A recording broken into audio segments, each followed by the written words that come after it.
Walgreens where people are going to get Plan Bs every day, right, or whatever the case would be after a Saturday night of doing whatever, you know. And then we have Sunday morning church where children are running around and playing and people are celebrating the Lord. Do you think it makes much sense to be in front of a church or in front of like a Walgreens where they can get Plan B where you can know well, this is important? We're here to exhort you to take action. You know, if these are the people of God who believe that this is wrong, then you need to take action. We're asking you to go to the killing centers where they slaughter children and plead for their lives and talk to their parents. Talk to their parents to persuade them to not murder their children and like be a light in the dark place.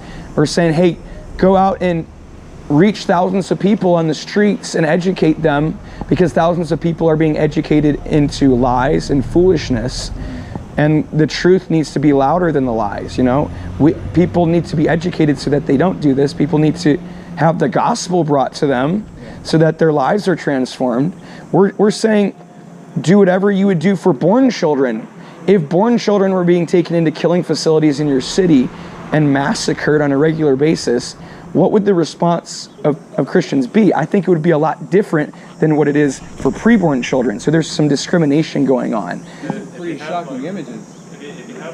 A lot of blood. It is. And people need to wake up, because a lot of Christians are lulled to sleep. A lot of people are just going about their business like children being mutilated to death in their city is not a big deal. You think it'd be a little bit better if you like put something a little more beautiful, like children that alive, like in your pictures? That can be powerful, but it's maybe remind them how beautiful their child is. But like, no, it's good, man. That's fine, but people also need to see the terrible reality of what's going on, so that they wake up and so that they feel the weight of what is happening, so that they're motivated to compassion and action. You know. And their art has a way of doing that. You know, if you show someone how beautiful their child's life can be, I think they'd be more motivated to take care of them and nurture them. You know, you see something like this, they think, oh my God, you know, it probably turned away from even having a child. You know, like there's a lot of blood and everything that goes on. I mean, these victim images do save children's lives. People, when they come to the killing facility, sometimes when they see stuff like that, they turn away because they realize what they're about to do to the child. They see just how evil it is, and they keep their baby. So like, Christians need to be out at these killing facilities with those images to save these children, because it does save the children. But that's not happening like it should be. There's only a handful of people in most cities who seem to even do that. But what if there were thousands of people going out in the streets crying out for justice, like Martin Luther King Jr., and like making a big deal about it so that justice happens quickly, instead of just acting like this is always going to happen and it's just a normal thing and just a bad thing we got to deal with and just got to send some token efforts towards. No, like, this is mass murder, you know? Like, actual people are being murdered, and doesn't seem to really, people aren't thinking about it in that way. Do you think, you know, holding up a sign, you know, with, you know, an unborn child, or actually having a child and, you know, having a family is more of a example? Which one do you think is more powerful? Well, I think displaying the victims of a Holocaust is more powerful, because it's normal for people to have families, right? Like, that's a normal thing. That's not going to really wake people up to the fact that kids are being murdered in their city. But like, this is hidden away. You can't see it. You can't see the carnage. Their bodies aren't in the streets. We got to bring it out to the light. You know, we got to be visible for the invisible so that people are educated. This is a very effective way to do that. Very effective way. And the Christians churches are not using effective methodology. You don't think so? No, they're not. And it's obvious that it's not effective. We have 40 plus years of genocide, millions of children murdered in the midst of hundreds of thousands of churches and thousands of people who claim to be believers. You'd think we'd be able to change it, right? And like have a big impact. But it's obvious that like our current methods aren't changing the culture, you know? That's what we should do, change the culture that makes this acceptable. What made you stop here at Cornerstone? Have you checked out our church, ever been inside and experienced our, like... No, I go to all different kinds of churches. I think like almost every church, like, it needs people outside of it, like exhorting them to like make a big deal about this. I go to churches every Sunday, different churches, different pro-life churches. where people are like, hey, why are you here? We're pro-life. And they think that all that God requires them to do during a Holocaust is to believe that murder is wrong. No, God wants you to act to save people from murder. Proverbs 24:11 says, rescue those who are being taken away to death. Hold back those who are stumbling to the slaughter. That's a command from God. If we're living in history's most devastating Holocaust, we'd better take that command seriously, right? Yeah, we're on the same team here. Would you like one? Kids are being murdered in this neighborhood and they need your help. Check out those websites. Yeah, we're on the same team. What does that action look like? You know, but everybody has, you know, their position to play. You know, just like a football team, wide receiver has to run their route and be what it's supposed to be to make sure that the ball gets to them when it's supposed to be. Yep. And you know, here at Cornerstone, we kind of have an experience that we like to have. You know, it's peaceful, it's family oriented, and you know, kids are running around playing. And then if you see a dead child, it kind of disturbs the experience a little bit. You know? Well, I think we need to worry more about like saving people from death and having a peaceful experience. Would you like one? Kids are being murdered in this neighborhood and they need your help. They need you to go to the killing facility to speak up for them. Because like there's mass killing incidents happening on a regular basis. And very few people are intervening. Would you like one? Here in America, most Christians aren't doing anything. You know that kids are being murdered in this neighborhood? Morning. Welcome to church. Thank you. Like right over there, very close by, there's a killing facility that's murdering children. Hey, Ben. How's it going, man? And Christians are doing their duty to love their neighbor. Every day. Yeah. And they're not doing it. Yeah, I mean, people have different gifts and talents, and we should all use those to fight this evil. But there's certain actions that our neighbors need from us, and a lot of people, in order to stop it as quickly as possible, a lot of people are going to have to take those certain actions. And churches, a lot of different churches, no matter what kind of vibe they're trying to communicate, they need to take those actions. Like, God's heart is for the fatherless and the orphan, right? You ever gone to Thanksgiving and then someone came up to your door and said, hey, they're killing turkeys all over the place. You don't want to eat that turkey? They're killing turkeys all... You ever had that experience? No. You know why? Because it's like, it kind of disturbs that you're going into like enjoy family time. Yeah, but we're not talking about turkeys. We're talking about children. So like, what if you're going to enjoy family time and somebody was like, hey, there's kids going to be murdered tomorrow morning, like in your city at a killing facility, please help them. It would be appropriate to be like, yeah, this is a big deal. Let's listen to this person. Let's see what they have to say. Hey, maybe, you know, like, of course. Yeah. So if something serious going on, you definitely want to be in front of them and have something to say. But if people are coming into a place where they want to praise and worship the Lord for the week that they've had, maybe it's been heavy on them, and you know they want to be around family and people that care about them. You know, do you think it would be better for you? You know, we're on the same team here, to be where people are contemplating and thinking about getting that plan B, going and thinking about to make that decision. We should be there. Take them out. You know, we should be. We're encouraging people to have that family, you know, what it looks like, that it be the example for what it looks like to go through it, that they're not alone. You know, in this case, you might want to shock someone right just, hey, you came. I did. Nice to meet you again. Well, I want to wake them up to the Holocaust. Would you like one? Then you just sit inside. I'll introduce you to some people. This is Liz. We met at the beach yesterday. Oh, you guys met on the beach? Yeah. And you figured what better thing to do on a Sunday morning than come join us at Cornerstone? I mean, I know it's a great idea. Morning.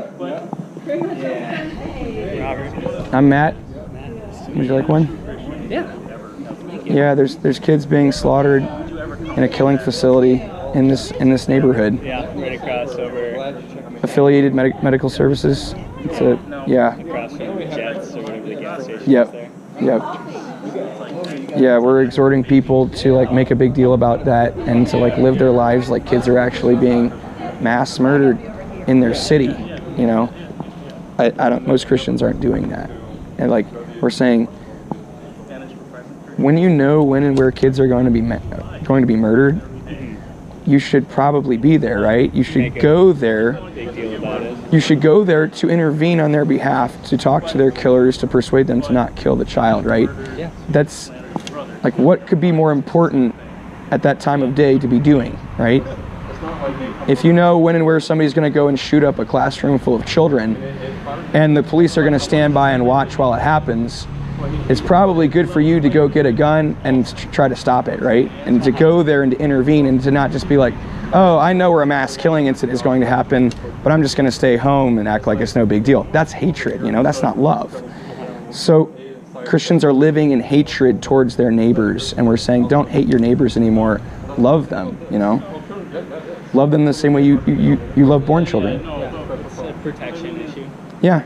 If you're not protecting those who are most vulnerable, then I agree. Like you're talking about, like what, like we need to be at the places where they're doing that, like, and not here. But like we were saying, we're coming here to tell you to go to those places. Yeah, well, this is a Sunday morning service. You know, we make sure that people their family is here at that time. You know, if someone says, hey, we're going to have a dinner party at 10 o'clock in the morning on Saturday, or brunch, you want to make sure the family's there, or people are there to make sure that they're going to have a good time, you know? That's it. That's why we're having it now. So when people are walking in, they're expecting us to, you know, be who we are. You know, who we've been the last, 5, 6 years or something like that. We've been around, and that's what they're expecting. And this is different. And I just from a marketing and branding aspect, just like I'm on your side here. We're on the same team. This is I'm just thinking, you know, where would someone go? What would someone be if they were contemplating taking action on it, doing something as hideous as this?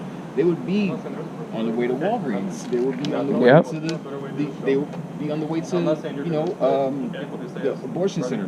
Contemplating walking past it. Maybe they're running, taking a run, thinking about it. You know, if they're on their way to church, you know, they probably want to be welcomed with loving arms. And they can be welcomed with loving arms, and the people who are welcoming them with loving arms can be like, hey, we're living in a Holocaust right now. We got these images out here to wake people up to what's happening, to exhort them to take action. Would you like one, ma'am? Thanks. Yep. People are hurt by this, but hey, folks, can I give you some literature? Kids are being murdered in this neighborhood, and they need your help. Many Christians are acting like it's no big deal when children are slaughtered in their own community. Yeah, I got to get literature out to people. Hey, folks, would you like some literature about the murder that's happening in this neighborhood? About seeking justice and loving mercy? You guys have a coach, or like someone who's like leading you on the best way to make this happen? God, the Bible, and just common sense. What sense does it make for you to be in front of a? Like I've said. Where's a better place to raise? oh no, here we are assuming that they take a stance that it is wrong.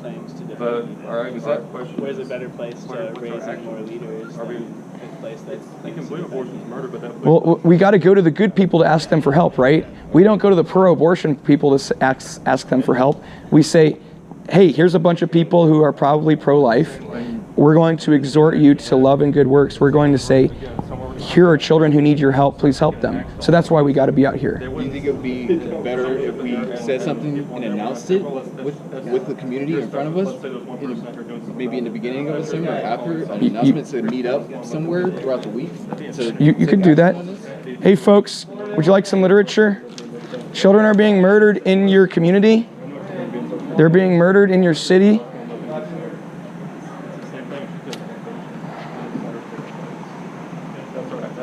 Yeah, I mean, you can announce it. You can talk about it. I mean, it's good to talk about it from the stage. I mean, it's good to talk about it everywhere. Yeah, that's where everyone's listening at. Yeah. I mean, the pastor should be talking about it on a regular basis. Oh yeah, it's definitely a conversation that we've had as a church.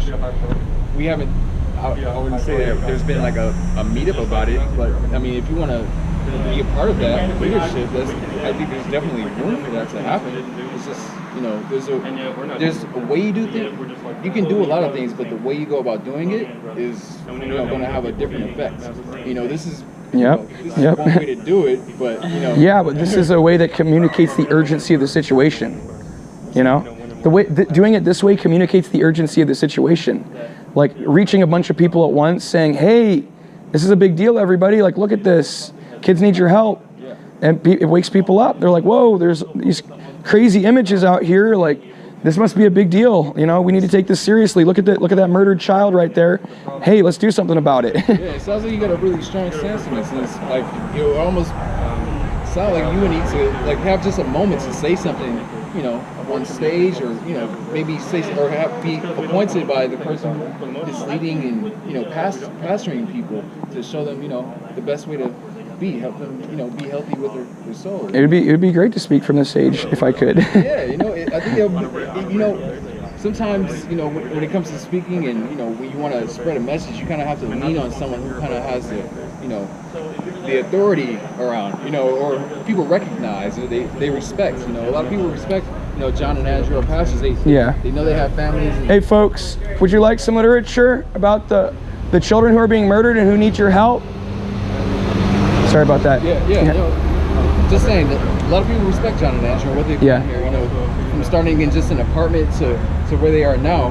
And, you know, a lot of people come to the church for that experience, and they continuously show up for it. And, you know, it might be best for you to, you know, go and have a conversation with them, because, you know, Pastor Andrew, he drives around with the same image that you have on the back of his car, you know. This is a life, you know, right on the back of his Prius, he has a abortion sticker. Yeah. You know, and it might be great. I think he was out here with the Mercy hat on.